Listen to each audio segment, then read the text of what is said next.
Muy buenas, estás escuchando Comentario de Texto, el programa de actualidad cultural que emitimos lunes, miércoles y viernes desde twitch.tv/martatrivi. Hoy es un buen programa para empezar a escuchar Comentario de Texto o para pues, despedir el año, porque tenemos una de las noticias culturales más importantes, creo que de todo este 2025. Vamos a hablar, como no, del reportaje que Christopher Anderson ha hecho de la administración Trump para Vanity Fair, una demostración del poder de la fotografía cuando se pone al servicio del periodismo y cuando se pone al servicio de la cultura, y también pues todo un ejemplo de por qué la IA no puede hacer el trabajo de un artista. Vamos a analizar esta sesión de fotos, pues reportaje desde varios frentes, quizás no desde el punto de vista puro de la imagen, porque todavía no se han publicado todas las fotografías, el artículo, el reportaje saldrá durante el mes de enero, pero sí de lo que ya hemos podido ver. Y después vamos a hablar un poco sobre malditismo, sobre drogas y de por qué los artistas y sobre todo los músicos han dejado atrás lo que podríamos decir como la mala vida para, pues, para ir al gimnasio, para comer sano, para pues alargar su vida y estar fabuloso. Y eso tiene cosas buenas y cosas malas. Es un tema muy interesante. Han abierto este melón en el diario.es y creo que se han dejado pues ciertos argumentos más relacionados con el anticapitalismo. Pero llegaremos a eso. Vamos a empezar antes, como decía, pues por Vanity Fair, precisamente. ¿Qué ha pasado? Pues que al parecer Vanity Fair quería hacer un reportaje con pues las 6 figuras más importantes dentro de la administración Trump. Es algo que al parecer llevaban negociando muchísimos meses y uno de los requisitos que les puso pues, la administración era que pues, Vanity Fair presentara varios candidatos a fotógrafos. Entre ellos estaba Christopher Anderson, que es un periodista al que yo conocía por sus reportajes pues con famosos, por ser, supongo, un reportaje de celebrities, pero resulta que es un veterano fotoperiodista que ha estado por todo el mundo y ha ganado un montón de premios. Así que no nos debería sorprender que, primero, la administración Trump pues se quedara embelesada con su trabajo y lo seleccionara como fotógrafo y que él, para aceptar por su parte el trabajo, tuviera que recibir de Vanity Fair el ok a pues que a la libertad de poder sacar las fotografías como quisiera.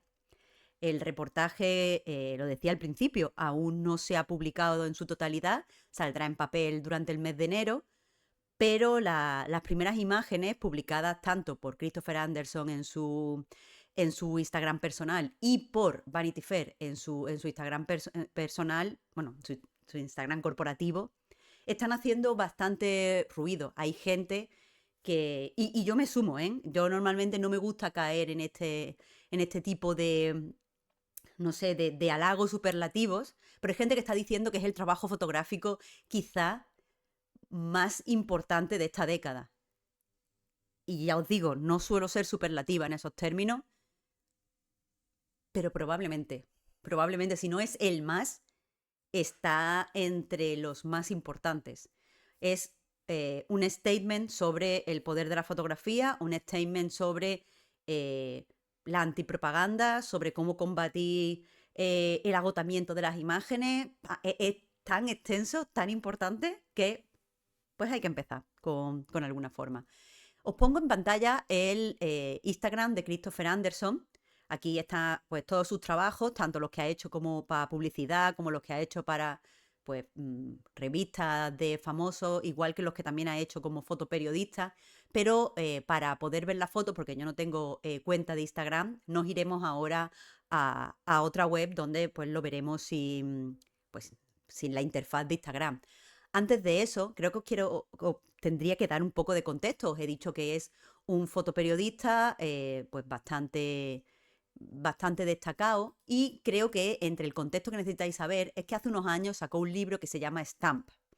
En Stamp desarrolla una serie de primeros planos súper cerrados hechos a personas que tienen algún tipo de poder político en Estados Unidos. La gente que esté viendo esto en vídeo pues estará viendo el primerísimo primer plano de Michelle Obama.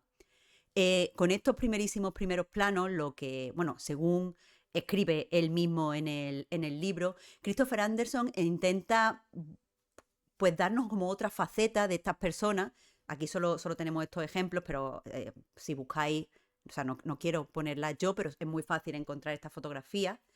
Lo que intenta básicamente es encontrar algún tipo de verdad en las expresiones de estas personas. Primero, o sea, eso lo hace, primero, haciendo un plano tan primerísimo, primer plano, ya nos choca a nosotros como espectadores porque no es la imagen típica que solemos ver de estas personas. Está fotografiando a personas que normalmente solo vemos en fotografías, no tenemos una imagen tridimensional de cómo son.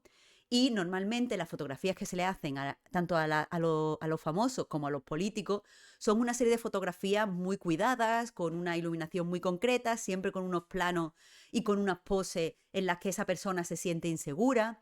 Y lo que él hace es, nos pone un plano que no conocemos, nos busca una expresión de estas personas que no hemos visto antes y espera mostrarnos una verdad. Si la encontramos o no, pues eso ya es otra cosa. Por supuesto, como todo artista, él tiene pues sus subjetividades y solo tenéis que buscar los primeros planos que le hizo a Obama y con ese ligerito picado para ver que es una persona a la que admira. Aún así, sigue siendo pues un ejercicio muy interesante, muy centrado en la mirada, muy centrado en buscar a las personas eh, con una expresión un poco más divertida, una expresión quizás no fotográfica.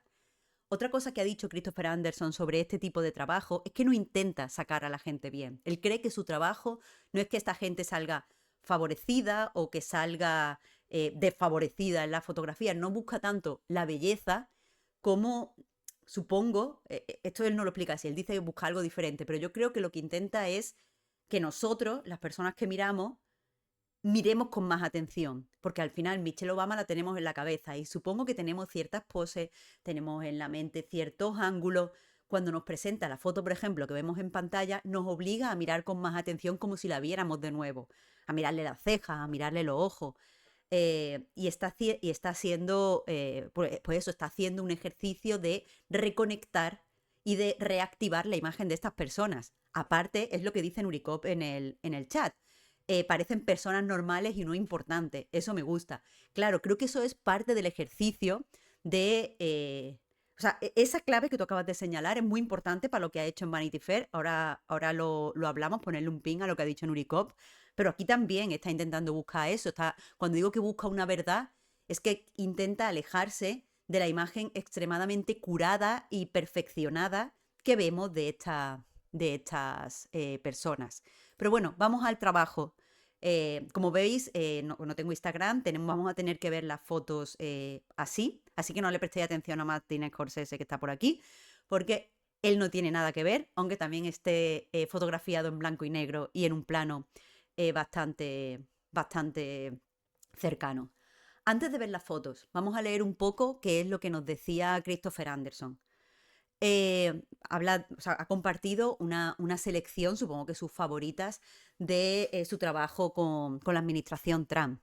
Dice que cuando la revista Vanity Fair se puso en contacto con él creía que lo llamaban para que fuera como fotógrafo de famosos, como fotógrafo de celebrities. Pero claro, dice que él, su sensibilidad periodística no estaba cómoda con la idea de fotografiar a políticos como si fueran celebrities, porque para él los políticos no son celebrities y no le puedes hacer el mismo tipo de imagen. Pero al parecer, según dice Jennifer Pastore, que es la directora creativa mundial de Vanity Fair, le dijo que absolutamente esa no era la intención, que el trabajo consistía en, leemos aquí, llevar su sensibilidad de periodista y ver al objeto fotografiado con un ojo limpio, o sea, con un ojo de artista, más que como un fotógrafo de celebridades. Entonces, repite, el trabajo no era hacer que la gente se viera bien o se viera mal, sino que era hacer fotografías honestas y fotografías que hicieran pensar. Y desde luego lo ha hecho, eso lo digo yo, eso no lo dice él, pero desde luego lo ha hecho. Básicamente eso lo contrataron no para hacer un reportaje fotográfico, sino para dedicarse a el fotoperiodismo, un campo que está cada vez más minusvalorado. Y después vamos a hablar también por qué. Dice, en internet se han asombrado de mi eh, choice, de mi elección de no retocar ninguna rojez o ninguna arruga. Lo que para mí es chocante es que el mundo esperara que yo cambiara la realidad o eliminara la realidad de una foto. Mi intención no es reírme o generar imágenes baratas. Yo creo que una cara al natural, una cara tal y como la vemos, puede decirle cosas al observador. Y vuelvo a repetir que los políticos no son celebridades y por lo tanto no hay que sacar los buenos, guapos y no hay que sacar los feos. Hay que sacarlos, hay que enseñar, hay que tener un take cuando se fotografían. A las celebridades, tú cuando le haces una foto a Dua Lipa, tú tienes que sacarla lo más guapa posible, porque lo importante ahí es que Dua Lipa está muy guapa, siempre. Cuando estás trabajando de periodista, lo que tienes es que hablar sobre la realidad. Y cuando digo hablar sobre la realidad, mucha gente que no entiende bien el fotoperiodismo, creen que el trabajo consiste en disparar una foto que muestre la realidad tal y como es. Pero eso no es exactamente así. Eso es el típico dilema este siempre de, es que tiene que ser objetivo. No tiene que ser objetivo, tiene que ser verdad y tiene que ser expresivo. Y eso son dos cosas diferentes. Verdad y expresivo. Ahora vamos a hablar un poco de esto. Pero evidentemente ya lo estáis viendo. Estas fotos han sido muy chocantes. Por ejemplo, en el primerísimo primer plano de ¿cómo se llama? Caroline Levitt, pues podemos ver, o sea, es un primer plano a color, él normalmente dispara en blanco y negro, y es una foto horrible, horrible. Lo que no quita que sea muy expresiva. Si veis la imagen, yo os recomiendo a la gente que estáis escuchando esto en podcast que le echéis un ojo al Instagram de Christopher Anderson. Pero si veis la imagen, la posedición se ha realizado con tonos muy fríos. Y eso lo que hace, por ejemplo, es que veamos que en la nariz pues tiene una raya naranja de maquillaje, que veamos que en las cejas las tiene pues rellenas con polvo y quizá lo más llamativo, que es que veamos que en los labios, sobre todo en el labio de arriba, tiene una tira de pinchazos de haberse puesto pues ácido hialurónico o algún tipo de relleno. No sé exactamente cómo va esto, pero de haberse alterado los labios con algún tipo de cosa que se inyecta. Y le vemos los puntitos de las inyecciones. Hay mucha gente que cuando ha visto esa foto ha empezado, o sea, cree que la intención de el periodista, el fotoperiodista, es que nos riamos de ella en base a su físico. Pero nada más lejos de la realidad. Yo creo que lo que está intentando es mostrarnos que, o sea, a mí lo que me dice esta foto es que Caroline Levitt es la persona que es el enlace entre la prensa y la administración Trump. Es una mujer muy joven, tiene 28 años y viene o sea, ha sido seleccionada a dedo por Trump. No tiene, a lo mejor, el currículum para ser secretaria de prensa, pero supongo que a Trump le gusta que le represente una chica joven que lleva una crucecita en el cuellito, que es rubia, que tiene los ojos azules. ¿Cree que esa es la cara que tiene que tener su administración? Cuando la selección está hecha en base a la imagen que el gobierno de Trump quiere dar. Y es una imagen, como digo, muy cuidada, es una imagen muy pensada. Y de repente este fotógrafo nos permite ver pues, lo absolutamente artificial y un poco obscena que es esta imagen. Sigue siendo una chica joven, blanca, con los ojos azules, rubia, pero de repente vemos que esta imagen tan cuidada se ha hecho pues, con ayuda de la cirugía estética. No creo que esté diciendo que eso sea bueno o malo, pero desde luego está hablando de que es una imagen alterada, una imagen artificial, una imagen que esconde más, que si la miras, pues te esconde, no te das cuenta de las cosas que te está escondiendo. Y es que esta mujer se dedica a mentir por la administración Trump. Esta mujer, justo lo he mirado antes de empezar, es antivacuna. Ver a una persona antivacuna con marcas de pinchazo alrededor de los labios demuestra las mentiras y la hipocresía de la administración Trump. Es increíble. O sea, no hay que reírse del físico de Caroline Levitt. Si ella no se sintió cómoda con sus labios, y esa es la decisión que ha tomado, no hay que burlarse de ella. Pero sí es la representante de un gobierno, el enlace con la prensa. En la, con mucha maldad, tengo que destacar, porque al final yo soy periodista, no fotoperiodista, sino periodista pues normal. El editor de todo este trabajo, de todo el artículo, es un señor que se llama Mark Guiducci. Y Mark Guiducci, en el texto que acompaña a esa foto, presenta a Catherine Levy como The Mouthpiece, porque se dedica a hablar en la, por el gabinete de gobierno. Pero claro, es la persona que es la boca del gobierno, pero mira su boca. Y me parece que es bastante interesante. Ahora vamos con el señor que tiene los brazos demasiado débiles para estrangular prostitutas y por eso se ha metido en política, Stephen Miller. Pero vamos a seguir viendo la foto. Vamos a seguir con la de Caroline Levitt. Aparte de estos primeros planos, también ha hecho un retrato de cuerpo entero. Los retratos de cuerpo entero aquí. Dice Josefko, un momento. El problema con el periodismo fotográfico es que no da contexto. Tú llegas a esa conclusión por lo que sabes. Alguien que no, sí que se metería con su físico. Claro, pero entiendo lo que estás diciendo, Josefko. Tienes razón. Pero en realidad todo el arte y toda la cultura necesita de contextualización. Quiero decir, si tú ves de repente, voy a irme al ejemplo más obvio, pero si tú ves de repente un Picasso y no tienes ningún contexto para entender por qué eso es así, es muy fácil decir, pues esto lo dibuja mi niño de 2 años o de 5 años. Puede, quizá, no lo sé. O un miro, ¿vale? Pero la cultura se desarrolla en la sociedad. No pasa nada porque necesitemos un contexto para entender las cosas. De hecho, ese es el poder de la cultura. Ves algo y te interesas por ese algo y descubres cosas y aprendes cosas. Pero bueno, eso, perdón, no sé si te he contestado, pero que entiendo lo que dices, es simplemente que yo no lo veo como algo malo, como dice Genis. Pero bueno, seguimos con la segunda foto de Caroline Levitt, la ha sacado de pie, eh, en una foto que quizá es la que más podrías esperar de un reportaje como este.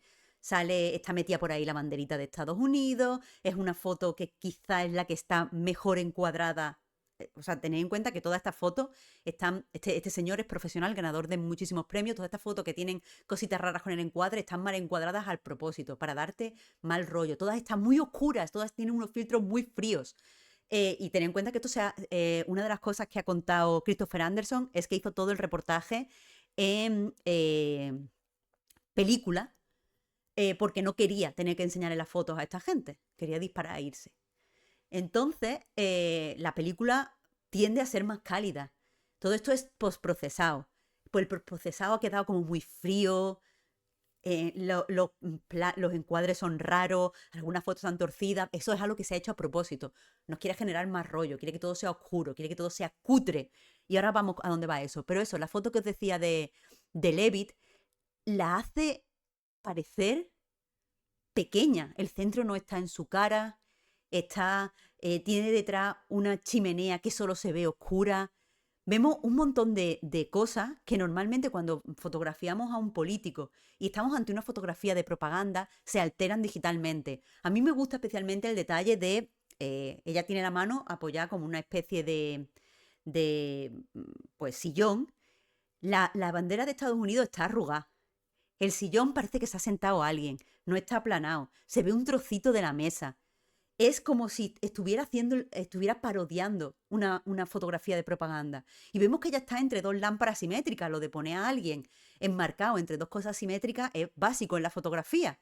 Pero sin embargo, si miráis, las lámparas no están igual. Una de ellas tiene la pantalla un poquito hacia atrás y todo te da el aspecto de esto no es algo glorioso, esto es algo cutre. Hay algo que falla, hay algo que aquí no está bien. Eh, mi, a ver si la encuentro por aquí. Mi foto quizá favorita. A ver si la... Ah, bueno, la de Marco Rubio no es mi favorita, pero la foto de Marco Rubio mirando una lámpara, donde se le ve tan pequeño, tan insignificante. Parece un niño con un traje. Está súper, súper, súper interesante. Pero Ay, no, se me ha ido el nombre de esta señora que os estoy eh, enseñando en el vídeo. Es la mujer que se dedica a organizar lo que es la propia Casa Blanca. No me acuerdo ahora mismo cómo se llama esta mujer, pero me gusta muchísimo, muchísimo la dupla de sus fotos. En primer lugar, porque en su primerísimo primer plano parece un poco una foto de esta que te hacen cuando te detienen.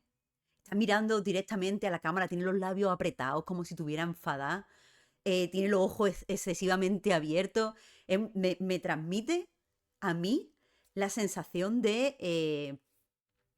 pues eso, de que te han detenido y de que esta es la foto que te están haciendo para el registro policial. La verdad, dice Everything Wild, un mugshot, es verdad. A mí es lo que me transmite, sobre todo porque tiene los labios muy apretados. Supongo que este es el tipo de cosa que decía Anderson que buscaba con estos primeros planos, buscaba un gesto que te transmita cómo es el carácter de esta persona. Esta señora con estos labios tan apretados parece muy severa. Y es realmente lo que es una señora muy severa y muy intolerante. Perdonad que no recuerde su nombre. Pero es que después, esta es la de su retrato de cuerpo entero. Es mi foto absolutamente favorita de, de, de todo el reportaje. Porque la encontramos a ella, que es pequeñísima en el centro de la imagen. Y después hay una cosa que es que en fotografía muchas veces utilizas elementos, disculpa, elementos del escenario para encuadrar a las personas. En esta fotografía hay muchísimos elementos donde podrías encuadrarla. Podrías encuadrarla en el marco de la puerta. Podrías encuadrarla en el marco de la otra puerta. Podrías encuadrarla en el marco que se forma entre la puerta y el marco de foto que hay. Pero no están, hay muchísimos marcos y ella no está en ninguno. Como si fuera absolutamente insignificante. Dice Genis, gracias. Muy buen apunte. Para dar contexto y tener referencia del tamaño, brutal lo grande que parece la lámpara. Claro, claro. En estas fotografías, todas estas personas parecen pequeñas. Parecen pequeñas. Y al lado de esta señora, además, hay un interruptor para encender y apagar la luz. Y ese interruptor está tan cerca de la persona que está fotografiando que le quita protagonismo. Es tan grande pues, que le llega casi a la mitad de la cara. Y le está ahí quitando protagonismo porque... Y hay en el primer plano tenemos también otro sillón que se ve un poquito, normalmente eso es algo que se hubiera borrado con el postprocesado. La puerta del final está abierta y dentro se ve a otra persona trabajando. Es decir, es todo lo contrario de todos estos planos propagandísticos que se hacen de las figuras políticas, donde se les ve, por ejemplo, cuando yo pienso en plano propagandístico de la administración Trump, pienso en cuando a Trump le dispararon, y por cierto no estoy haciendo apología de nada con esto, ¿eh? Cuando a Trump le dispararon y le dieron en la oreja, de repente una de las fotos con el que se ilustró eso es con Trump levantando el puño, con la sangre por la cara, es una imagen donde Trump parece muy grande, donde parece que es muy valiente, a pesar de que le llevan... O sea, se ve a los de servicios de seguridad agachados a su lado y él está de pie con el puño en alto, como si no le diera miedo, como si fuera a enfrentarse a cualquier cosa. Eso es una foto, una instantánea de eso que pasó, pero tiene unos tintes propagandísticos en el hecho de que él parezca más valiente incluso que los del servicio de seguridad que hay a su lado.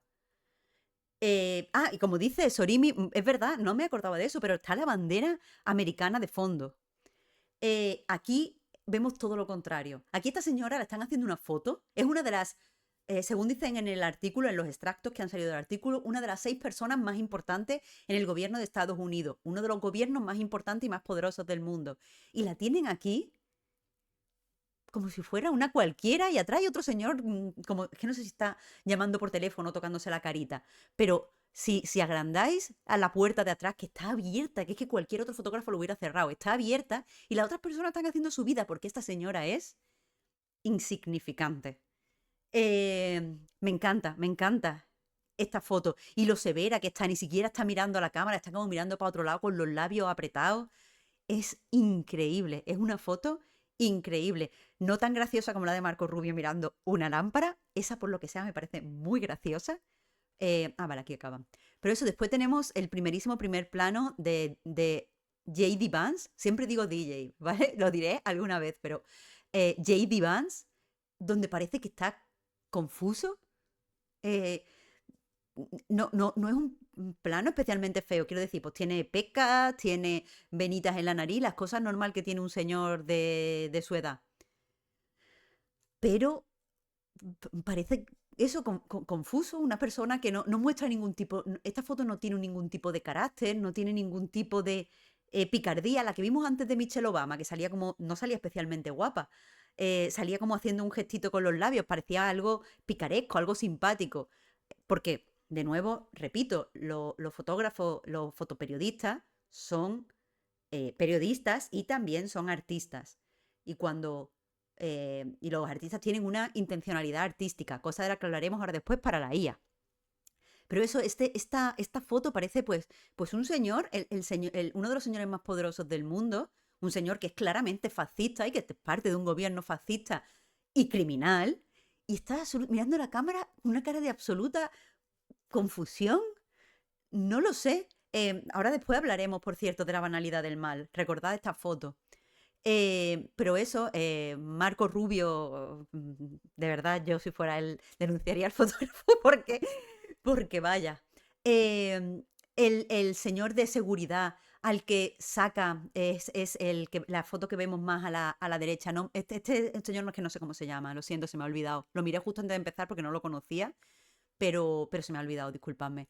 Pero esa foto también me gusta un montón, está muy oscura casi a la esquina, y después sale reflejado en el espejo, que los espejos pueden tener, o sea, no sé la intención del espejo aquí, pero a mí me vuelve a transmitir esa insignificancia, ese antipoderío, pues está aquí y después en el espejo se le ve con cara de tonto. Muy, muy raro. Hay una foto que no está aquí, ha salido en Vanity Fair, pero se ve que cuando se va a publicar una foto de grupo que le han hecho a todas estas personas, se va a publicar con J.D. Vance partido en una de las fotos y recuperado al final en otra.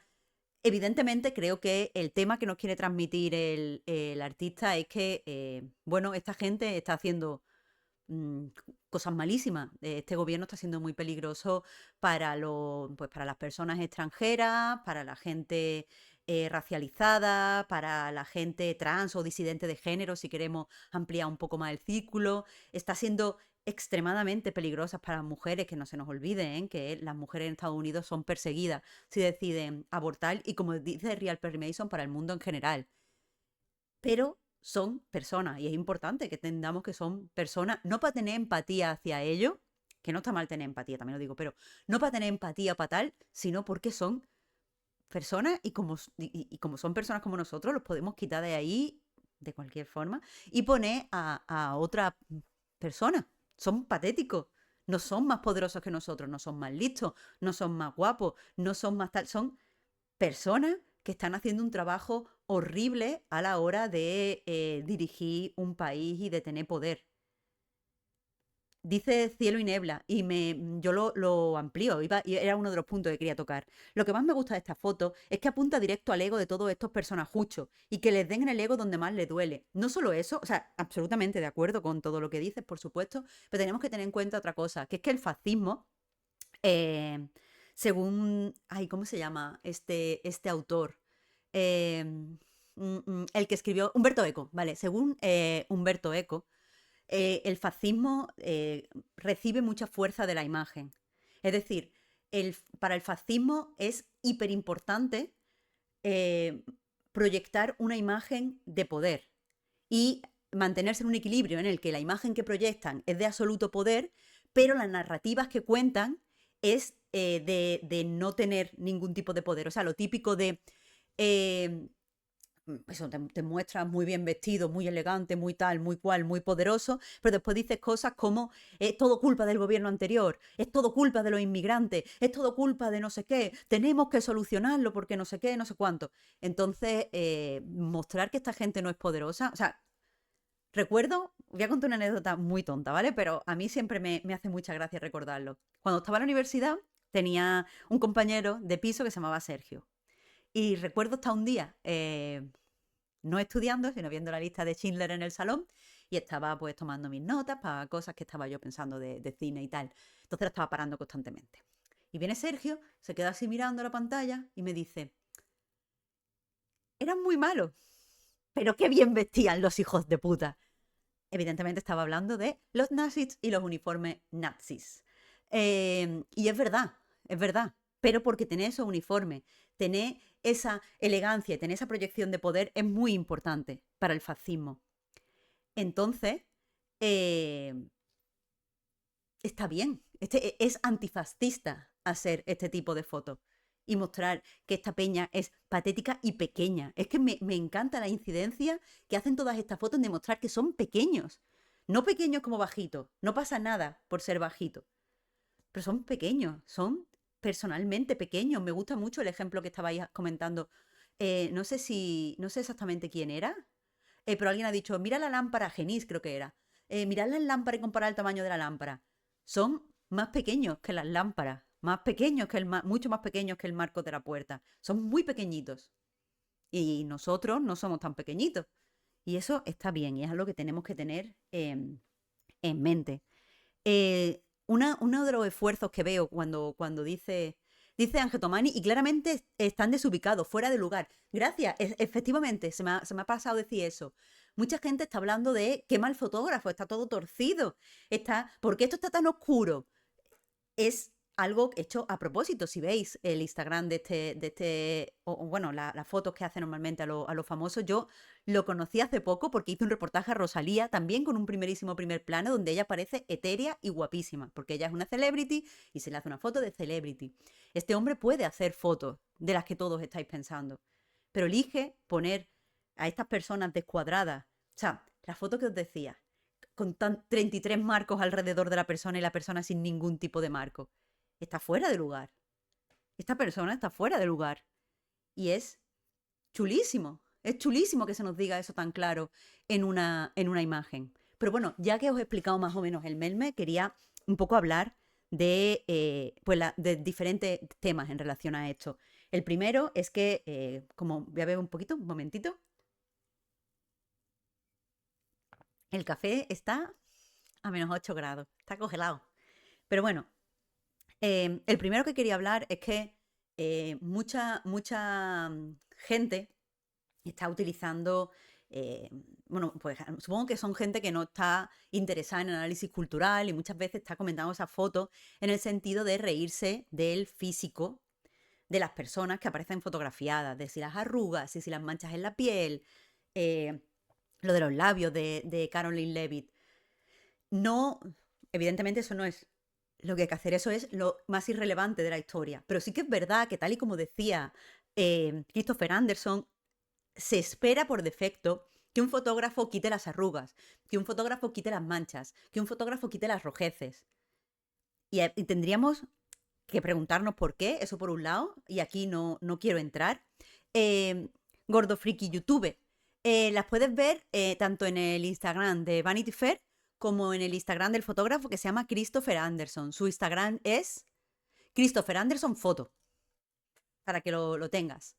Pero eso, eh, no nos tenemos que reír del físico, pero es cierto que como estamos acostumbrados a ver unas imágenes tan irreales de las personas y a ver a las personas con tantos filtros y a ver a las personas, perdón, con tanto retoque, se nos olvida muchas veces cómo son las imágenes de las personas reales, cómo somos las personas entre sí. Hago un desvío, pero ahora vuelvo a donde quería.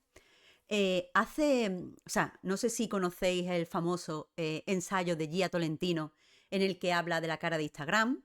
Gia Tolentino os la recomiendo en todos y cada uno de sus textos porque no tiene un texto malo, es fantástica, es de las mejores escritoras actuales que existe en el mundo. Pero Gia Tolentino fue eh, supongo, pensadora o ensayista que popularizó la expresión cara de Instagram. Y hizo un reportaje donde pues iba a centros de estética y pues hablaba con los médicos sobre qué es lo que exactamente estaba pidiendo la gente. Y era una cara como racialmente ambigua, con una nariz de tal, con unos labios de cual, y es la imagen todos que tenemos de modelo de Instagram. El caso es que eso lo publicó Gia Tolentino, me parece que hace 7 años, y desde entonces de vez en cuando actualiza sobre este tema. Y una de las cosas que publicó en la última actualización con respecto a este tema, es que una de las cosas que se está estudiando es que muchos adolescentes, y especialmente chicos adolescentes, no saben identificar, cuando digo chicos, perdón, he usado un masculino genérico, chicos y chicas, o sea, personas adolescentes. Porque las personas adolescentes no saben bien identificar qué caras son reales y qué caras no son reales. Es decir, a pesar de que están rodeados en su día a día pues, de personas normales que tienen narices normales y bocas normales y ojos normales que no son así como los de un zorro, así como afiladitos, ¿cómo se llama? Fox Eyes. Estas personas están más acostumbrados a ver imágenes digitales y alteradas de personas y por tanto creen que esas personas son reales o incluso son más reales que la gente que les rodea. El estudio que menciona Tolentino se les había puesto a estas personas adolescentes fotos de pues, gente real, sin ningún tipo de retoque, con arrugas, con manchas, con no sé qué, y fotos de modelos de Instagram extremadamente alterados y con cirugías y con filtros y tal.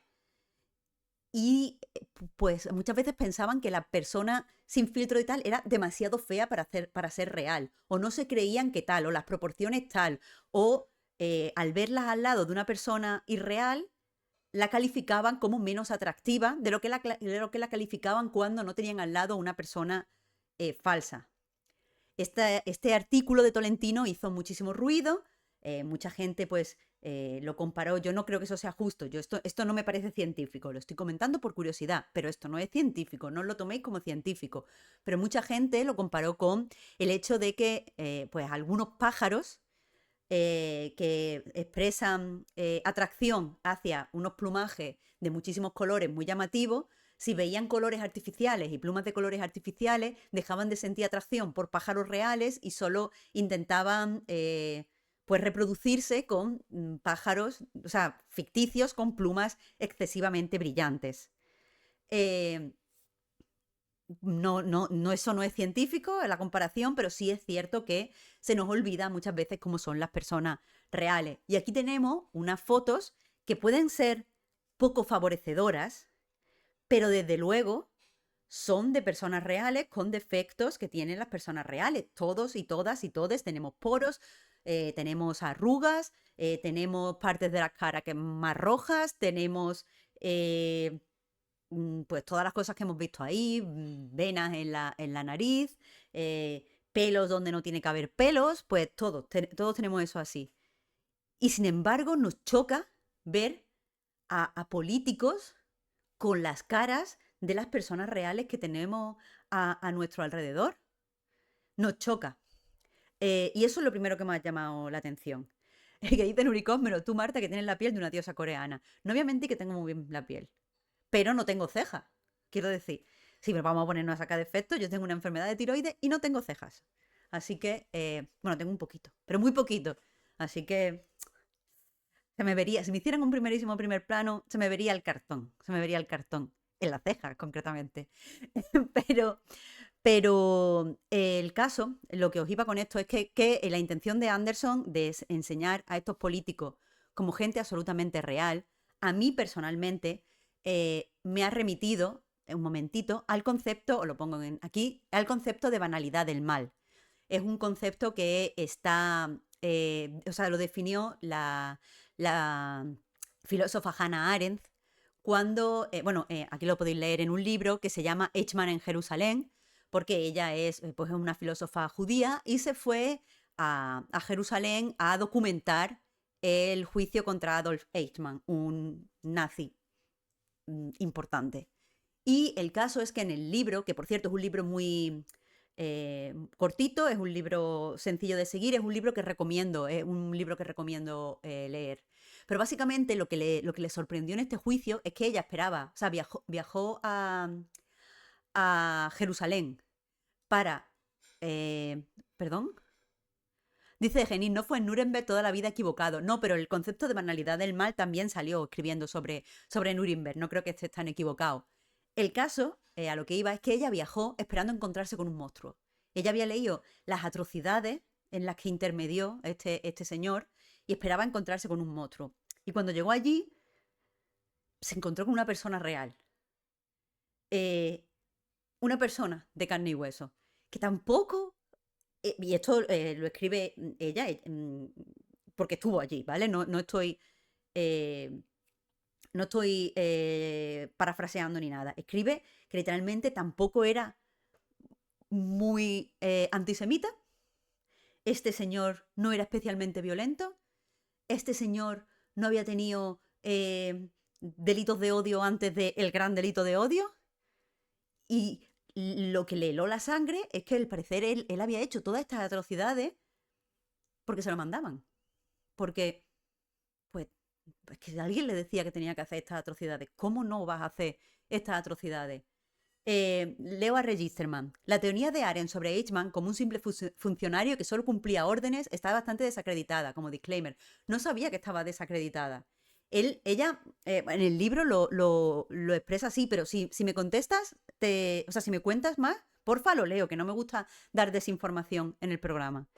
Yo me leí en su momento en el instituto, sí, en el instituto, eh, el libro de Arendt y lo recuerdo tal cual, pero es verdad que no me he enfrentado a comprobarlo, porque me lo recomendaron, o sea, me lo mandaron en clase de filosofía, así que no lo sé. Pero el caso es que eso, ella dice que era un señor normal, que no hubiera hecho todo esto si no hubiera un sistema que hubiera propiciado que hiciera estas cosas. No sé si tanto a lo mejor como un currito, pero sí que dice que eh, tiene que haber un sistema para que permita las cosas inhumanas para que estas personas normales cometan actos inhumanos. Y yo creo, volviendo al tema que estamos, que Anderson quiere presentarnos a estas personas que están haciendo cosas inhumanas como personas normales. O sea, quiere remitirnos a la banalidad del mal. Esta peña que vemos con las arrugas, que vemos con los labios severos, que vemos con las manchas en la piel, son personas pequeñas y son personas normales, pero las personas normales y las personas pequeñas pueden hacer pues cosas espantosas y pueden darnos mucho miedo. Me gusta que haya un take en el pues eso, en el reportaje en general. Pero quería hablar de eso también porque durante las últimas semanas hemos estado hablando mucho de la IA. Hemos hablado en concepto de si la IA puede haber algún tipo de uso ético. Ya sabéis que yo pienso que no, porque el propio desarrollo de la IA se ha hecho en unos términos poco éticos y si ya la concepción y el montaje de la IA es anético o poco ético o no ético, no creo que sus usos la vayan a volver ética. Aparte de que, como bien mencionasteis, tiene una enorme carga o sea, en la naturaleza y tiene un montón de problemas a nivel ecológico. Yo pienso que no. Pero el caso, lo que aporta, creo, este reportaje a la IA es que muchas personas que creo que no entienden muy bien qué significa ser creativo y qué significa el arte y qué es el proceso artístico, están convencidas de que la IA puede, si mejora, sustituir en algunas cosas a los artistas y a los seres humanos. Yo lo he leído esto en relación a la escritura muchas veces.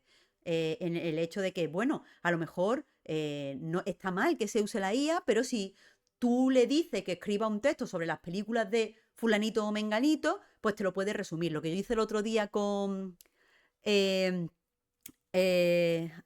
con el director de Cuenta Conmigo, pues eso te lo podría hacer una IA, porque al final es un poco como resumir y como tal.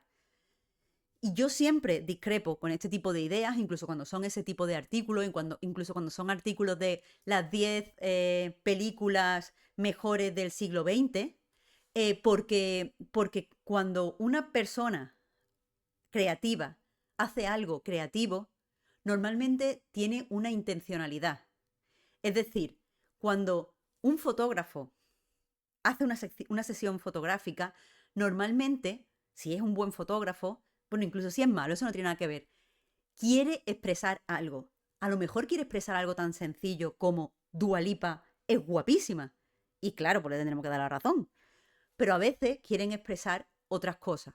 A veces hay un trabajo que va más allá de lo técnico para que lo importante no sea solo lo que vemos en la imagen, sino todo lo que está a su alrededor. Creo que la forma en la que estamos hablando y la forma que estamos discutiendo este reportaje fotográfico demuestra que como sociedad somos capaces de valorar una imagen, no solo por lo que muestra, sino por lo que representa. Pero un momento que veo que ha escrito Registerman.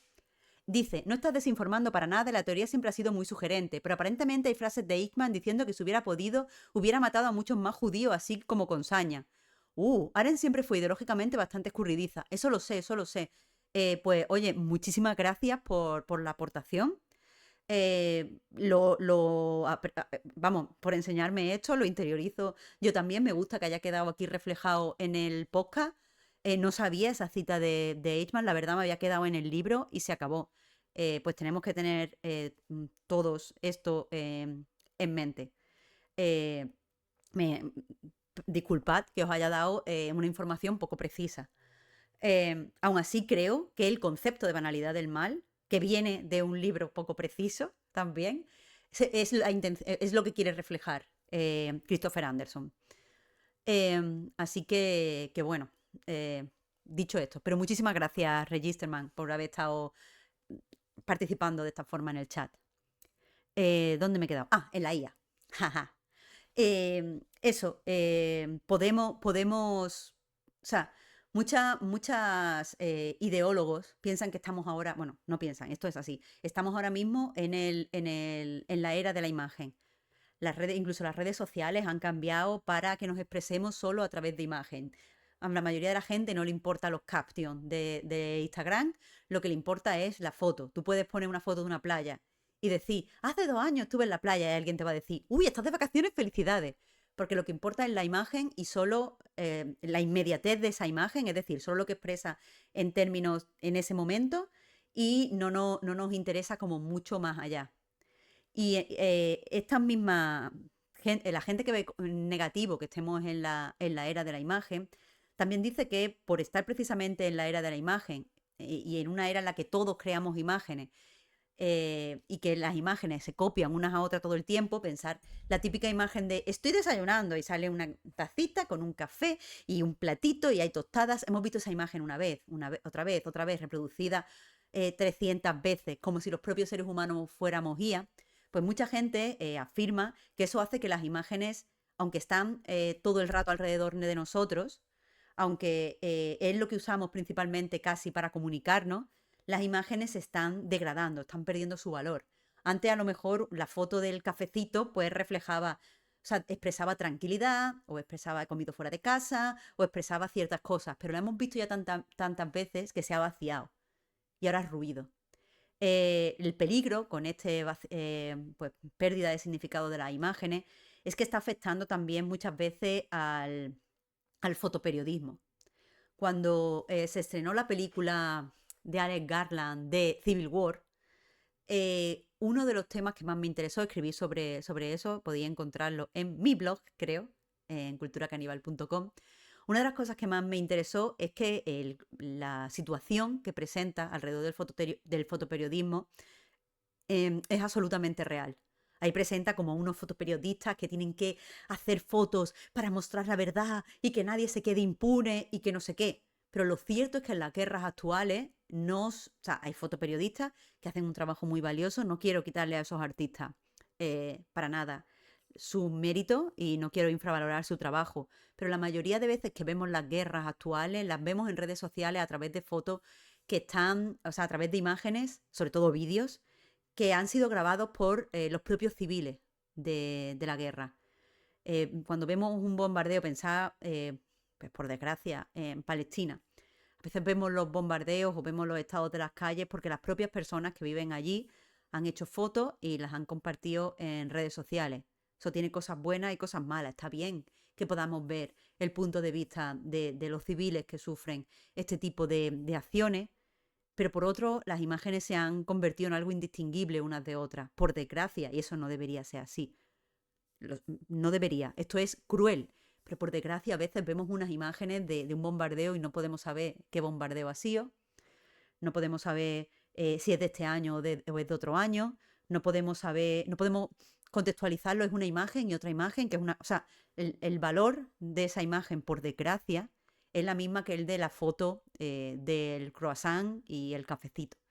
Porque es algo repetido y repetido y repetido de una red social que se reproduce en otra, que se copia en otra, que después se hace que no sé qué. Y ahora además que con la IA puedes hacer ese tipo de imágenes o modificar esas imágenes, puedes hacer imágenes desde cero, imágenes ficticias, mentiras. Pero aparte puedes modificar imágenes reales para cambiar pequeños detalles y que parezcan nuevas. Eso se ha agravado aún más. Las imágenes no pueden expresarnos nada porque hay demasiadas imágenes y porque esas imágenes muchas veces se graban de repente, sin ninguna intencionalidad más que el de decir, mira esto, aquí, en concreto, sin un proceso artístico, porque no todas las fotos son obras artísticas, porque como todo el mundo tiene una cámara en su mano, muchas veces disparamos sin ningún tipo de intencionalidad. Entonces, como os digo, las imágenes están en horas bajas, el fotoperiodismo está un poco en horas bajas también, sobre todo ahora que se puede dudar de que si lo que estamos viendo es real o no. Dice Everything Wild, me quiere sonar Marta que había un concepto para esto, anestesia de la imagen, pero tendría que ir por los apuntes a comprobar. Sí, hay varias formas de nombrar esto, agotamiento de las imágenes, el vaciado de las imágenes, es que creo que depende de dónde estemos mirando. O sea, yo lo he mirado, yo vengo del mundo del cine y en el mundo del cine se llama sobre todo eso, el agotamiento. Hay veces que una imagen no te transmite nada o creo que el concepto que tú apuntas, Breathing Wild, va un poco por las imágenes. Hemos visto ya tantas imágenes truculentas que terminan por no afectarnos. Eh, mira, este de la anestesia ponía el foco en nuestra relación más psicológica que tenemos con la imagen. Va, entonces es lo que te estoy diciendo. Va más de que vemos tantas imágenes de atrocidades tan seguidas y sin contexto que terminan por no afectarnos. Recuerdo hace años cuando, bueno, pues pudimos ver, trigger warning, voy a hablar de una situación muy dramática con la muerte de un niño, pero pudimos ver pues la imagen de un cadáver de un niño en la playa que pues se había ahogado intentando alcanzar la costa de Europa y pues una imagen que nos impactó, que recorrió el mundo, pero las imágenes similares que han salido, porque muchos niños, por desgracia, mueren en esas circunstancias, mm, ya no nos afectan igual. Nos anestesiamos muy rápido porque estamos muy acostumbrados a la imagen. Pero bueno, no quiero entrar, no es este programa el sitio quizá para hablar en concreto de ese tipo de imágenes tan horribles y ese tipo de realidades tan pues dramáticas y tristes que existen todavía. Pero el caso es que este trabajo, el trabajo de Christopher Anderson, demuestra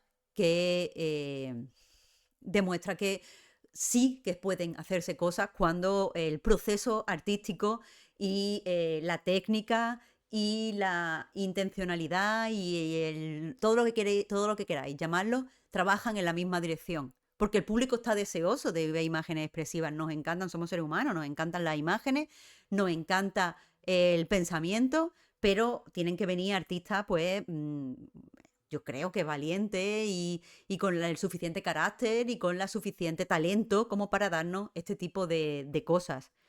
Mm, Y de nuevo, quiero dejar esto claro. Una IA puede hacer una imagen de Caroline Levitt.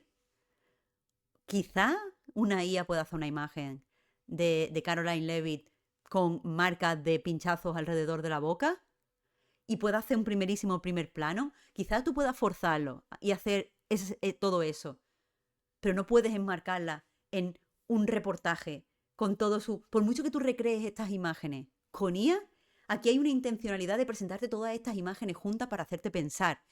eh, Todas estas ideas para llegar a la idea de estas personas son pequeñas. Hay un montón de trucos visuales, lo hemos estado hablando, por eso quería detenerme tanto en las imágenes, que lo único que están ahí es para expresarte que esta gente es pequeña, insignificante, ridícula, son como nosotros, no tienen más poder. Todo el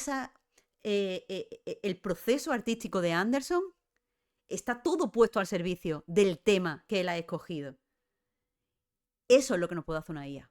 Ese es el factor humano que todo el mundo habla, que muchas veces cuando lo mencionamos así parece que estamos hablando de algo ignoto, extraño, la inspiración nos viene del cielo y nos cae. No es eso. Es el querer hacer algo, el saber hacerlo y el poder hacerlo. Y está increíble, está increíble. Y después la picardía esa de decir, no, mira, yo es que disparo en película, no te puedo enseñar lo que se está haciendo. Hasta luego. Me ha gustado mucho. Me ha gustado mucho. Creo, os lo estaba a ver si me he dejado algún tipo de cosita. Un momentito. Vale.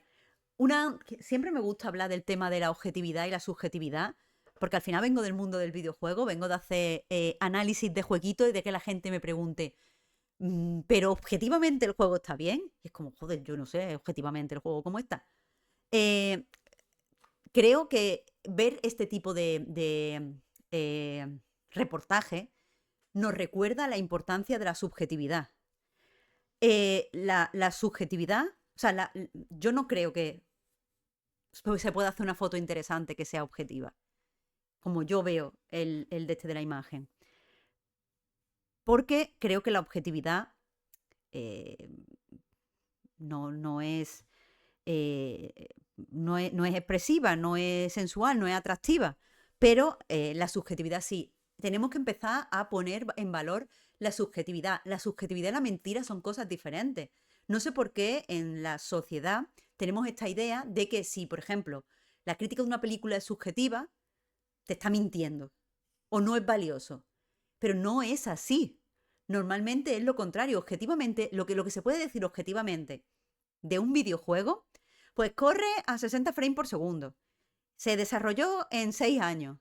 El argumento es que tienes que llevar el personaje A de aquí a aquí. Dura 8 horas. Esas cosas no tienen ningún valor. O sea, pues puedes querer saberlo, puedes querer saber cuánto dura este juego. Eso está guay, pero valioso no es. Lo que aporta a la cultura es enfrentarnos con nuestras subjetividades, a la creación y al análisis. Entonces, aprovechemos esto, que es evidentemente, esta sesión de fotos es profundamente subjetiva. Lo que la hace buena es su subjetividad. Lo que la hace valiosa desde el punto de vista periodístico es la subjetividad. Porque también tengo muchos problemas. Tengo muchos problemas con esto es que el periodismo tiene que ser objetivo. Y el periodismo no tiene que ser objetivo. El periodismo tiene que ser verídico. Verídico. Es decir, no puedes mentir. Porque de forma objetiva puedes mentir. Tú puedes poner un dato objetivo al lado de otro dato objetivo y en la relación que se crea entre esos dos datos objetivos puedes encontrar una mentira. Puedes encontrar una mentira. O puedes expresar mentiras en, por ejemplo, no mencionar ciertas cosas. Tú puedes hacer un artículo 100% objetivo donde quitas algo y se convierte en mentira. tú puedes crear una mentira entrevistando a una parte, por ejemplo, entrevistando a los caseros y entrevistando a los inquilinos y poniendo sus declaraciones como si las dos fueran igual de importantes y los dos tuvieran lo mismo que perder. Por ejemplo, van a hacer una ley sobre expropiar casas, por ejemplo. Lo que tengan que decir la gente que tiene 60 casas y lo que tenga que decir la gente que vive en la calle no es igual de importante a la hora de aprobar o no aprobar la ley. Porque no es el mismo peso, no tiene el mismo peso esa decisión en la vida de estas personas. Si tú pones una al lado de la otra, es objetivo lo que estás haciendo, pero no es, o sea, estás mintiendo, no es verídico. Lo que escribas tiene que ser, o lo que fotografíes tiene que ser verídico. Yo veo mucha verdad en este reportaje absolutamente subjetivo de la administración Trump. Me ha gustado mucho. El último punto que estoy viendo aquí por cierto, una cosa que también se elimina en la foto, que está aquí, son las sombras. Es lo primero que me di cuenta cuando vi la foto, que vemos en las paredes las sombras, los sillones están haciendo sombras, y me chocó porque no me acuerdo cuánto hace que no veo en una sesión periodística, en una sesión fotográfica, sombras. Hay sombras por todos lados, no las sombras que te hacen en la cara, sino sombras de los objetos en el suelo. Cuando la vi dije, ¿por qué está todo tan mal? Pero no, es cierto. Lo último que quería hablar es que estamos rodeados de imágenes, lo estaba comentando antes, pero todo el rato estamos rodeados de imágenes aspiracionales. Es decir, imágenes que están trabajadas para representar una idea inalcanzable de la perfección.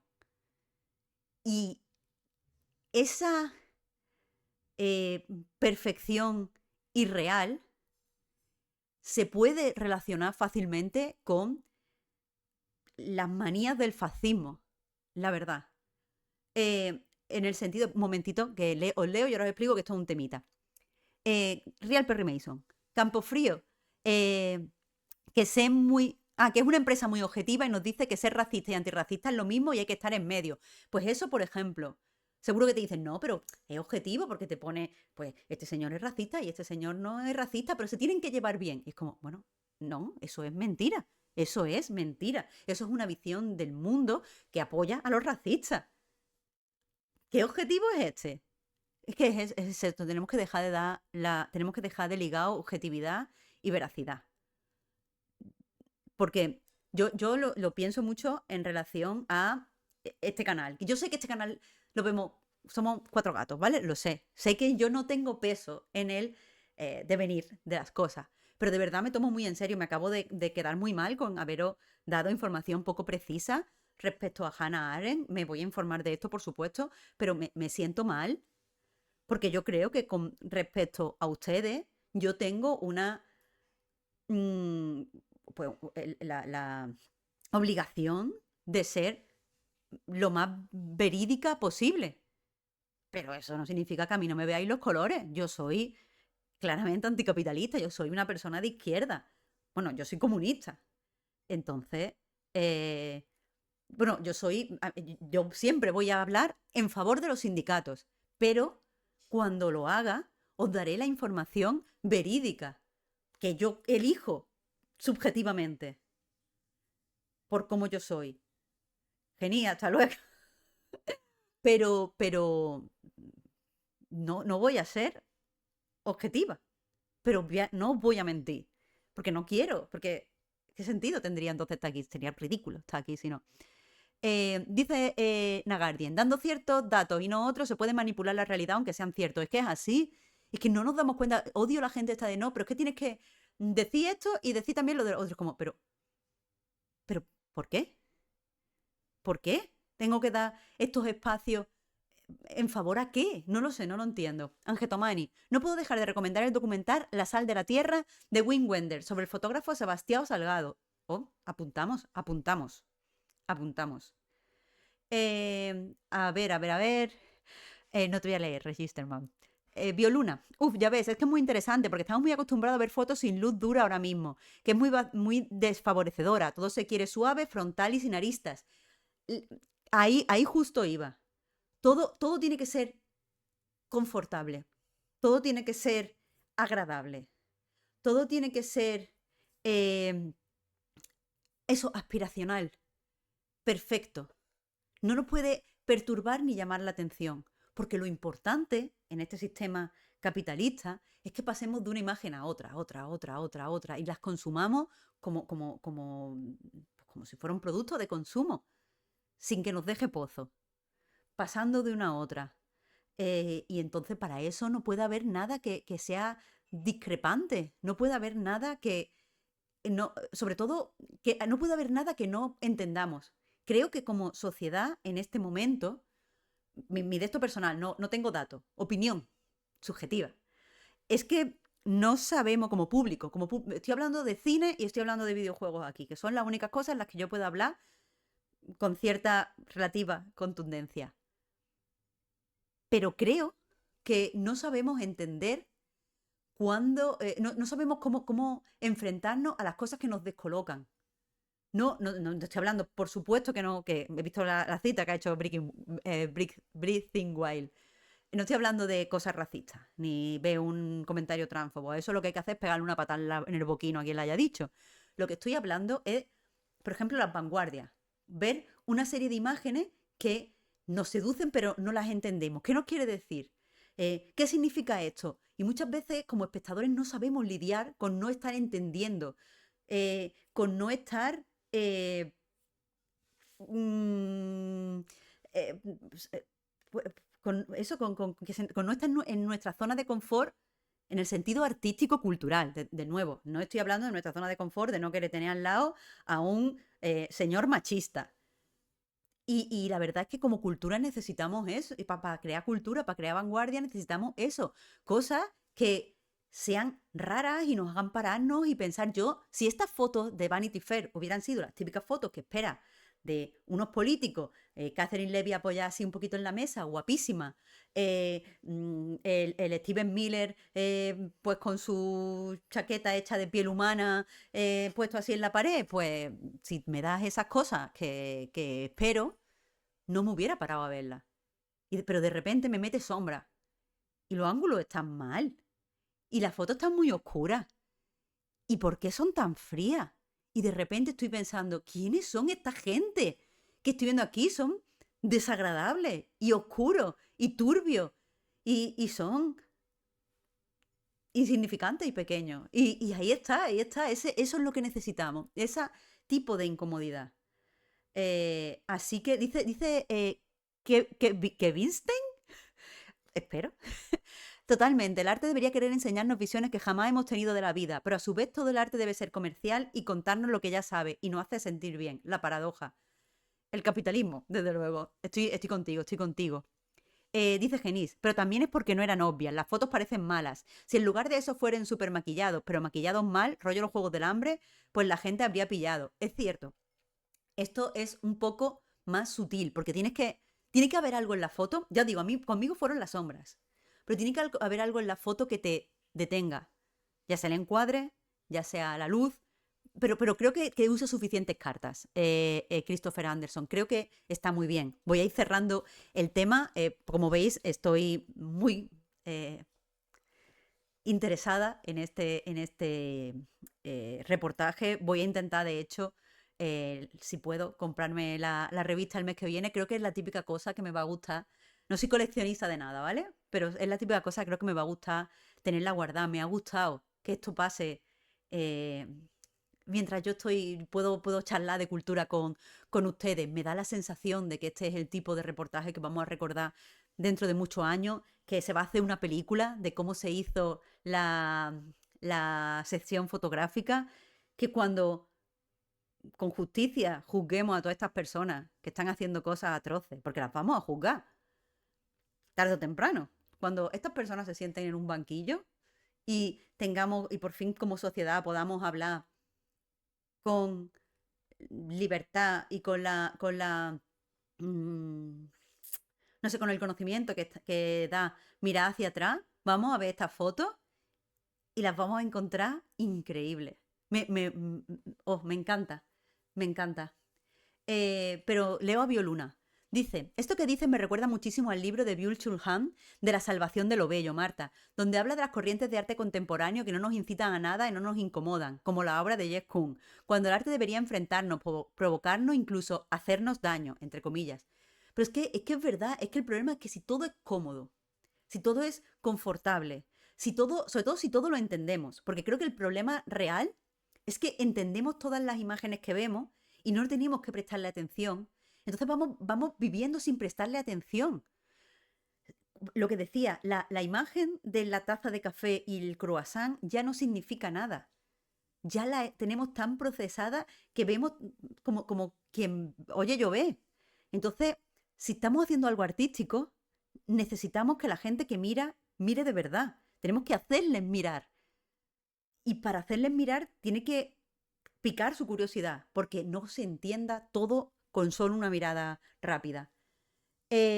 Juan de Junio, gracias por tu suscripción. Cosval, estamos hablando del reportaje que ha hecho para Vanity Fair el fotógrafo Christopher Anderson. Ha fotografiado a la administración Trump, a las personas más poderosas dentro de la administración Trump. Pero vamos a cerrar ese tema. Me he alargado mucho más de lo que quería, pero ya sabéis que cuando un tema me apasiona mucho. Vamos a ir al tema pequeño del día. A mí, sabéis, estamos en Navidad. Los periodistas están de vacaciones. Hay poca actualidad. Pero se están publicando temitas interesantes, como este que encontramos en el diario.es, que se está titulado Del cigarrillo al gimnasio, la reinvención del artista maldito en la era del bienestar. No os recomiendo especialmente el artículo. A mí no me ha terminado de gustar, pero lo he traído porque creo que hay una evidente, ¿cómo se llama? Un punto ciego en este artículo, y así aprovecho para comentarlo y para recomendaros mi libro favorito que trata sobre esto. Así que, pues eso, lo que habla el artículo básicamente es que durante muchos años hemos tenido la imagen de estos artistas hiperdestructivos, autodestructivos, que pues los veíamos borrachos en el escenario, se drogaban públicamente, se comportaban con violencia, vivían con sexo, droga, rock and roll todo el rato. Pero dice que eso ya no existe. Que ahora han sido reemplazados pues porque incluso la gente del rock, la gente del trap, la gente del hip hop, ahora ya no bebe, no se va de fiesta, no se va tal, porque lo que se lleva es cuidarse. Y en vez de vacilar en redes de que te has pues tomado una raya de cocaína, pues lo que vacilas es de que has ido al gimnasio y de que estás muy fuerte y de que te cuidas mucho. En relación a esto, leemos en el artículo, la industria global del bienestar alcanzó una valoración de 6,32 billones de dólares en 2023, según el Global Wellness Institute. Desde luego, el bienestar, en unos términos muy concretos, ya voy apuntando a dónde vamos, da mucho dinero. Los artistas no han hecho este cambio porque de repente no les guste la fiesta, sino porque es más aspiracional y tiene menos aristas y es más cómodo. Todas las cosas que hemos hablado, pues ahí lo tenemos. Pero destaco pocas cosas, pues como digo, no me ha gustado. Dice, Rosana Corbacho, psicóloga especializada en artistas musicales, celebra que en los últimos años se hable con naturalidad de los problemas de salud mental en la música sin recurrir al morbo. Porque es que, como os digo, el artículo no me ha gustado. Mezcla lo mismo lo de el wellness del gimnasio que la salud mental. Vamos a ir poco a poco ahora después, pero lo leo todo. Continúa. El problema, advierte Corbacho, es que un artista no puede depender de sus traumas ni de sus heridas personales para sostener una carrera. Si muchos lo hacen, es en parte porque persiste el tópico del creador atormentado. En los últimos años también ha cambiado la relación entre drogas y creatividad. Durante décadas existió una asociación casi automática entre el consumo de sustancias y la inspiración artística. Esas son las cosas que quería destacar para las cosillas que vamos a hablar. Y a ver, me llama la atención, leyendo este artículo, que no se vincule en ningún momento la presencia. Bueno, leo un momentito que dice Juan de Junio, igual el género urbano, por lo menos en Latam, está lleno de tusi y exceso, vende eso también. bueno, que quizá queden reductos sobre todo a lo mejor en la música menos comercial. Está hablando aquí de música comercial. Pero eso, hay varias cositas que quería comentar en relación a esto porque me parece uno de estos artículos que podía ser muy punzante y simplemente se queda en decir, Rosalía antes decía que salía de fiesta y que fumaba y ahora Rosalía dice que es mejor tal. Y bueno, vamos a hablar de esto. Cuando hablamos de bienestar, tenemos que tener siempre, y de la industria del bienestar, tenemos que tener en cuenta una cosa muy importante, que aquí no estamos hablando en ningún momento de salud. No estamos hablando de gente que se encuentra sana y que puede hacerse la revisión del cáncer cuando tiene unos síntomas, porque eso sería, por lo menos en Estados Unidos, en España cada vez más también, antisistema. Pues sería defender la sanidad pública. Si estuviéramos hablando de salud de verdad, entonces todas las narrativas irían a que todo el mundo pueda recibir la atención que necesita cuando la necesita.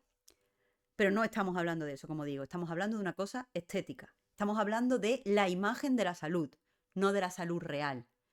Os voy a remitir, voy a empezar, decía que quería aprovechar para recomendar un libro, que creo que este tema lo trata muy bien y está escrito además de hace muchos años, que es este que no veis. Un momentito. A ver cómo lo puedo poner más chiquito. A ver, creo que se tendría que ver ya. Uy, no se ve porque he puesto esto delante. Maldición. A ver, aquí. Estaba buscando otros libros, tal y como podéis ver en pantalla. ¡Ay, que no se ve, maldito! Eh,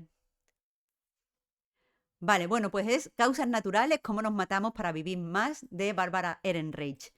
En él, Bárbara Ehrenreich habla de que básicamente dentro del capitalismo estamos todo el tiempo forzados a ser la mejor versión de nosotros mismos.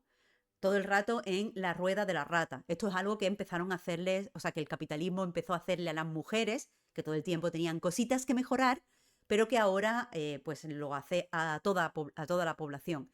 El capitalismo nos dice que hay una imagen a la que aspirar y que el éxito está en esforzarnos todos los días un poco para llegar a ser esa imagen.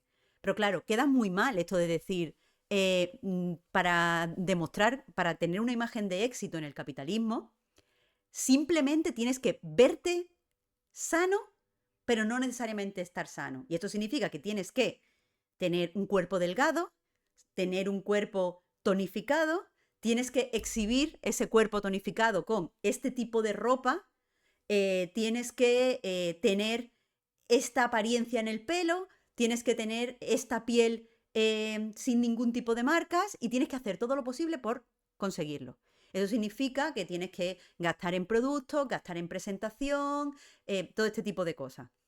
En resumen, lo que nos dice es que lejos de dejarnos ser personas con virtudes y con defectos, y de simplemente someternos a través del trabajo asalariado, el capitalismo utiliza lo que ha llamado bienestar para tenernos aún más ocupados en mirarnos el ombligo. Porque todo este tipo de cultura del bienestar es una cultura individual que solo nos insta todo el rato a mirarnos, a ver defectos y trabajar en esos defectos.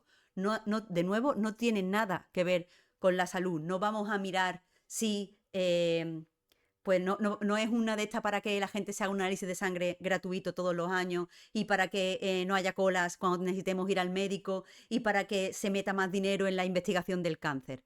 Esto lo que va es que si tú quieres triunfar en el capitalismo, tienes que, voy a ponerlo en unos términos femeninos porque quizás los domino más, pero tienes que estar delgada, tienes que tener una piel sin espinillas, tienes que tener buen pelo, el pelo largo, no importa si no tienes pelo, pero te pones extensiones y tienes que hacerte las uñas y tienes que ir al gimnasio y tienes que comer todas estas cosas que no tienen tóxicos y tienes que no sé qué, todo el día, mírate, cámbiate, esfuérzate, no te relaciones con los demás hasta que no consigas este cuerpo, porque si no lo consigues, no tienes éxito. Y lo que argumenta Ehrenreich es que eso nos está matando.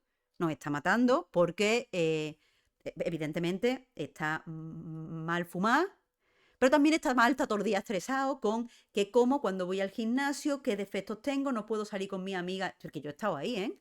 Yo no puedo salir porque estoy gorda. Yo no puedo salir porque no tengo cejas. Yo no puedo, he estado ahí, he estado ahí. Dice Rona Maroa, maquillada, pero que no parezca que estés maquillada, porque tienes que maquillarte en estos términos de perfección natural, de eterna juventud. Y entonces, pues todo ese tipo de cosas nos genera una presión enorme porque nunca vamos a alcanzar estas imágenes aspiracionales, sobre todo porque incluyen cosas como la juventud, como unas formas de cuerpo y de cara y de ojos y de labios que no todo el mundo tiene o no todo el mundo puede alcanzar. Entonces, es eso, es tenernos todo el día insatisfechos. Pero el capitalismo, siempre que te crea una insatisfacción, te da la solución, que es, pues consume,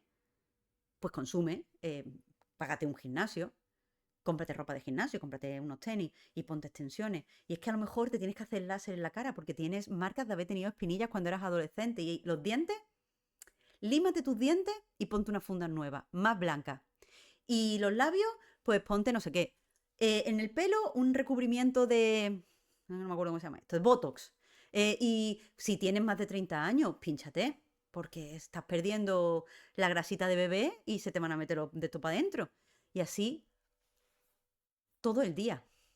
Todo el día gastando dinero, todo el día consumiendo y sobre todo el día mirándonos a nosotros mismos y no conectando con los demás. Porque ese tipo de pensamiento, ese vivir de esa forma, lo único que nos hace es competir los unos con los otros. Esta creencia que hay de las mujeres se llevan mal.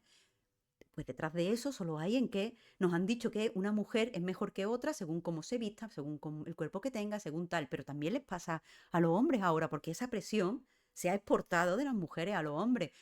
Este tipo de bienestar lo estoy poniendo todo el día entre comillas, porque esto no tiene nada que ver con la salud.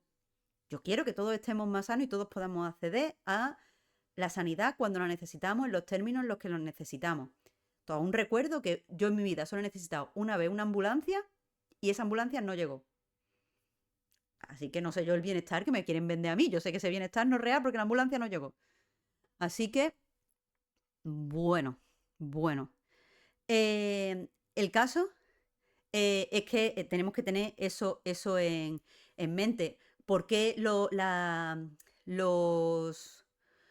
artistas antes se relacionaban mucho con las drogas y ahora no? Pues porque cuando el capitalismo quería absorber ciertos movimientos sociales, una cosa que hizo es utilizar la música.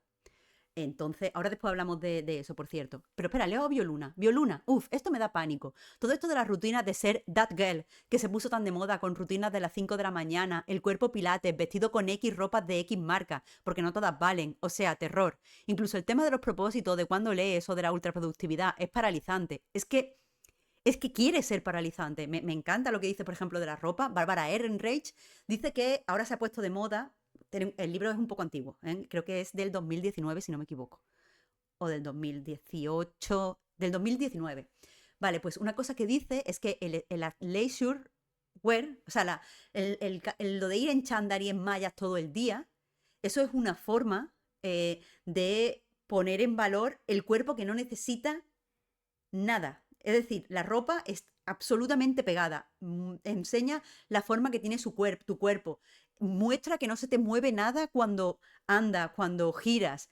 Esta es una ropa que está hecha para, pues, convertirte en un objeto, en algo a lo que mirar y tal. Pero yo cuando leía eso, ella lo expresa mejor, lo he expresado fatal. Básicamente lo que dice es que se nos enseña que hay que machacar todo el rato nuestro cuerpo y se supone que el premio por ese machaque que hemos sufrido es que puedes llevar esta ropa que te va a sentar así. Y esa ropa lo único que hace es funcionar como una segunda piel y demostrar lo bien moldeado que está tu cuerpo. Entonces se pone un canon corporal que es difícil de alcanzar, pero, y el premio es simplemente que vas a poder tener, vas a poder mostrar ese cuerpo y la ropa esta, que solo queda bien con ese cuerpo, por fin te va a sentar bien. Pero antes cómpratela también, porque es la ropa que hay que lleva al gimnasio. El caso es que cuando yo leía eso, a mí que me gusta mucho el mundo de la moda en su intersección con la sociedad, recordaba que en toda la historia de la moda, lo que ha hecho la ropa en el ser humano es alterar las formas del cuerpo. A propósito, la ropa era expresiva. Por eso había pues ropa que tenía como padding en las caderas y parecía que las señoras tenían más caderas y más tetas y la cinturita muy estrecha. Las hombreras, yo el viernes llevé hombreras, por cierto, no me hace ilusión. No, es porque mi traje no actual.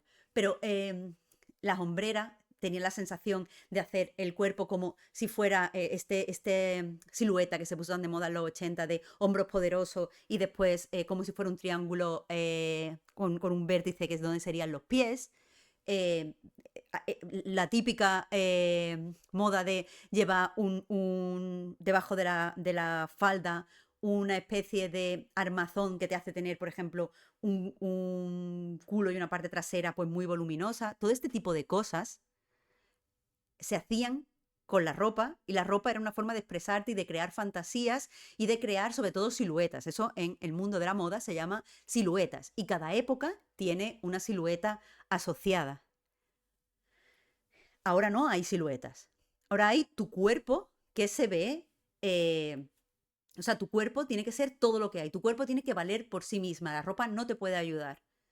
Y claro, los cuerpos nunca tienen una silueta perfecta. Joder, el otro día estaba viendo gente riéndose de Sydney Sweeney porque no tiene, si no lleva corsé, no tiene la cintura estrecha, tiene la cintura recta. Y es como, pues claro, pues como toda la gente tiene diferentes tipos de cuerpos. Incluso a una persona que tiene muy buen cuerpo te puedes reír porque no es lo mismo que con un corsé. Apaga y vámonos. Los medias, muchas gracias por los bits. Que la gente normalmente no, o sea, solo lo recibí una vez, no sé qué son, pero muchas gracias. El caso. eh, ¿A dónde iba con esto? Un momentito, que he perdido el hilo. Ah, que eso, que por qué pues han dejado los cantantes y los famosos pues de beber y han dejado de fumar y han dejado tal, pues porque tienen que apoyar a esta nueva industria que está dando tanto dinero. Tenemos que pensar ahora que la industria musical, por desgracia, ya no es lo que era. Poco a poco ha sido cada vez más cooptada por el capitalismo. Durante muchos años, lo leía precisamente hoy, que empezó un libro muy, muy bueno, un ensayo increíble que se llama Chica contra Chica. Habla de que la música siempre ha sido pues una forma en la que se organizaban diferentes movimientos sociales, porque la música siempre ha tenido un elemento cultural que era difícil de absorber por parte de los poderosos. Pensemos en las típicas canciones que se cantaban en una taberna y que tenían cierto componente revolucionario, pero claro, no se podía decir quién la había cantado cuándo. Y te estaban en el juego del hambre, precisamente, hay mucha trama con esto. Y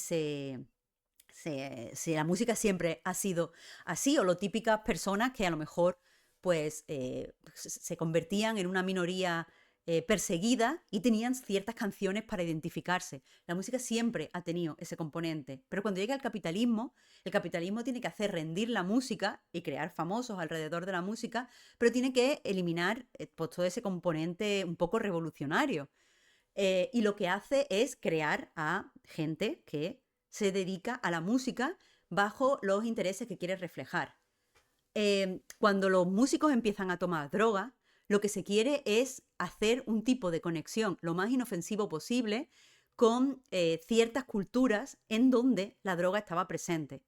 Pensemos, por ejemplo, cuando llega el auge del rock en los 60, evidentemente había un movimiento muy importante contra revolución, o sea, contracultural y revolucionario, que era el movimiento hippie.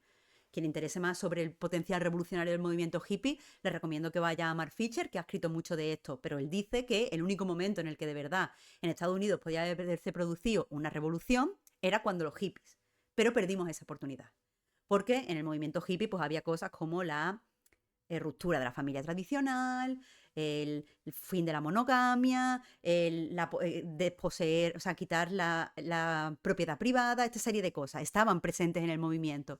Pero cuando se quiere desactivar y se quiere absorber por parte del capitalismo, lo que hace es, mira a estos músicos que toman las mismas drogas que tú, son igual de guays, van de mismo sitio a las fiestas, pero no te van a hablar jamás de la monogamia. O sea, de la no monogamia, perdón. No te van a hablar jamás de tal, todo lo contrario. Van a hacer todo lo contrario. Me ha gustado mucho en el libro que os decía de Chica contra Chica, donde habla de que en los 90, a principios de los 90, era muy importante el movimiento punk femenino de las Riot Girls. Crean el eslogan Girl Power. Y parece que esta música punk asociado al feminismo, y el movimiento Riot Girl, con sus virtudes y con sus defectos, va a despertar a muchas chicas. Es un movimiento que empieza a crear atracción. Lo que hace el capitalismo es crear pues, a un grupo de chicas que también usan girl power, pero que no hablan de feminismo, sino de postfeminismo, como cualquier cosa que a ti te guste y que te apetezca, eso te da poder. Chicas, son las Spice Girl, por supuesto. Y las hace más famosas y de repente cuando empiezas a interesarte por Girl Power, ya solo están las Spice Girls, no están las Riot Girls, que eran el movimiento más tal. Pues ahí está, que los artistas, y también habla, por ejemplo, que había muchas mujeres en el mundo del rock y en el mundo del pop, como Madonna, que de verdad hacían cosas radicales. Habla, por ejemplo, este libro de Chica contra Chica, que Madonna crea una serie de videoclips, y en su libro Sex, donde el deseo femenino está en el centro. Es decir, Madonna está mirando lo que encuentra sexy. Da igual si tú encuentras o no sexy a Madonna, pero lo importante es que a Madonna le gustan los hombres sumisos, los hombres con corsé, le gustan los hombres tal, y mete esas cosas en sus vídeos. Y de repente, poco a poco, la industria va dejando de lado a estas mujeres como Janet Jackson, como Madonna y como las mujeres del rock, para centrarse en las chicas pop. Y las chicas pop ya no tienen tantas opiniones. Y las chicas pop ya no te quieren decir nada de lo que a ellas les excita, porque a ellas no les excitan nada, porque son vírgenes, aunque son muy sexys. Son la típica virgen tetona, que hay vírgenes tetonas, pero entenderme. Esto de voy súper provocativa vestida, pero yo soy virgen, porque estoy para que me miren, yo no tengo deseo. Entonces, eso la música crea, y lo hace también, habla también del hip hop, y como en el hip hop es música que empezó siendo muy radical y muy asociada a pues el racismo en Estados Unidos, y de repente se convirtió en música misógina, donde tías en tanga las llamaban guarra porque bailaban encima de un coche, porque utilizan la misoginia para no hablar de otras cosas más radicales. Ese tipo de cosas. A lo que iba era que el mundo de la música actual está muy asociado a promover ciertos comportamientos que funcionan bien en el capitalismo, porque la música es instantánea. La música es difícil relacionarse de una forma intelectual con la música, sobre todo con la música popular, con la música pop. Nos relacionamos de una forma emocional. Entonces muchas veces, si estamos en ese estado emocional que nos provoca la música y que debe provocarnos la música, porque para eso escuchamos música, pues se nos meten, se nos enseñan otro tipo de cosas y otro tipo de comportamiento, y se normalizan ciertas ideas, como la de que lo más importante ahora es constantemente cuidarte, pero no cuidarte de verdad. Cuidarte en estos términos narcisistas y cuidarte en estos términos individualistas de los que estamos hablando. Porque es lo que dice, es lo que dice va a ser. Machacarte en el gimnasio es compatible con meterte un par de rayas, por supuesto. Pero es que no estamos hablando de realidad, estamos hablando de consumir y mejorarte a ti mismo, que es una de las cosas principales del capitalismo. Se nos hace creer que estamos en una competición, no ya con los demás, sino con nosotros mismos. Tenemos que ser obligatoriamente nuestra mejor versión, todo el rato, porque no ser nuestra mejor versión es asqueroso y perezoso. Y nos lo debemos a nosotros mismos, ser nuestra mejor versión, todo el rato. Es que tenemos que entender, tenemos que entender que eso no es así.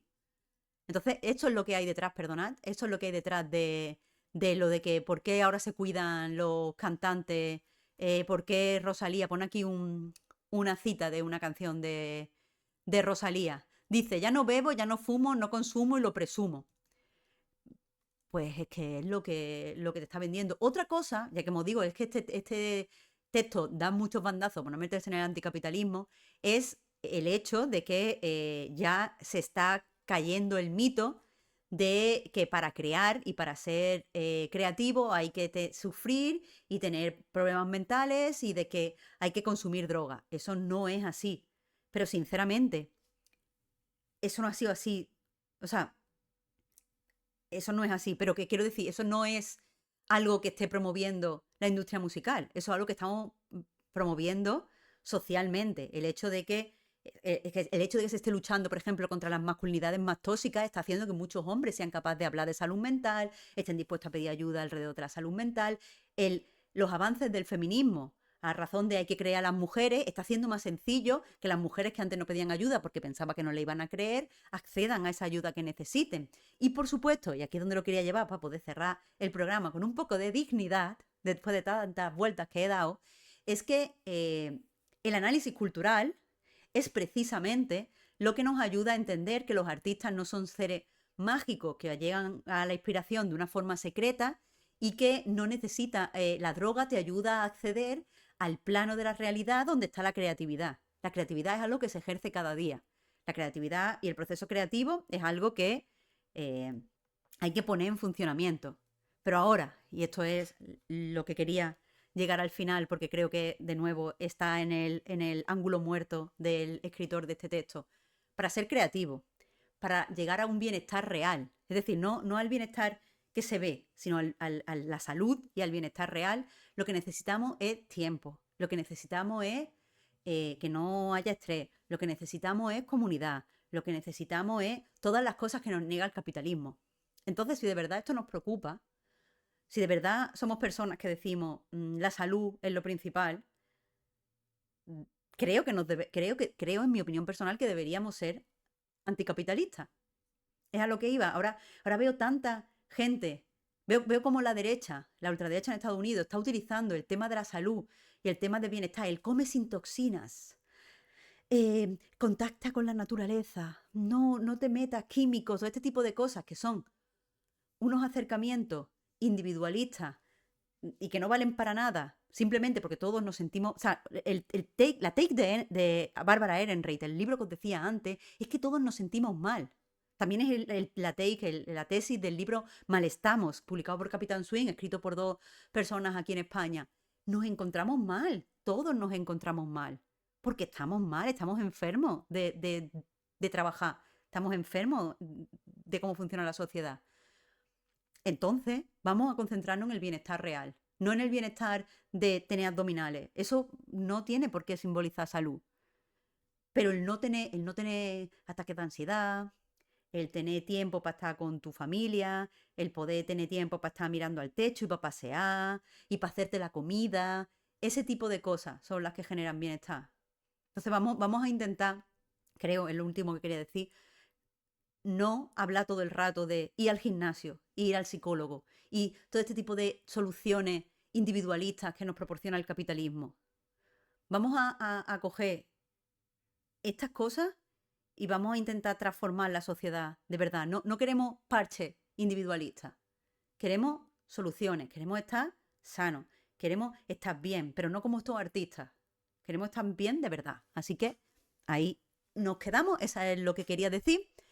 Ya hemos terminado el programa. Gente, muchísimas gracias por escuchar un nuevo comentario de texto. Voy a hacer pues, las recomendaciones habituales. Básicamente, que comentario de texto, pues un programa que sale adelante gracias a que la gente pues viene como espectadora a Twitch y me regala su suscripción para que pueda sacar ese poquito de tiempo para preparar el contenido. Así que si te interesa apoyar económicamente el proyecto, pues puedes venir a Twitch y suscribirte al canal Marta Trivi, o puedes pasarte por culturacaníbal.com y dejarme un coffee. Muchas gracias a las personas que lo han hecho en esta última semana. Me he sentido muy agradecida.